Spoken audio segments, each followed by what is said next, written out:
Geçən nəticəsini gördüm və blok imtahanından 392,5 bal topladım. Sizcə, 3-cü qrup üzrə blok imtahanlarında yüksək bal toplamanın sirri nədir? İlk olaraq onu deyərdim ki, şagirdlər nəyi bilib-bilmədiklərini müəyyənləşdirməlidirlər.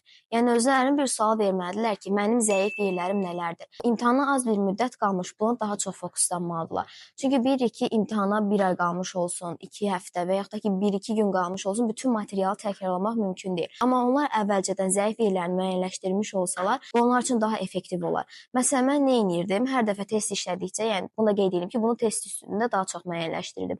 Test işlədikcə hansı sualda daha çox fikirləşmişəm və ya hansı sual mənim daha çox vaxtımı aparıb və yaxud da ki, desək, hansı bölmədən, hansı dərs mənim daha çox səhvlərim çıxırdı. Bunları bir yerə yazırdım, bir dəftərə yazırdım və yaxud da ki, topluda həmin sualı işarələyirdim ki, yəni bu mənim zəif yerimdir. İmtahana 1-2 gün qalmış bunlara daha çox baxırdım. Çünki yenə qeyd elədiyim kimi, bütün materiala göz gəzdirmək mümkün olmur və bu həqiqətən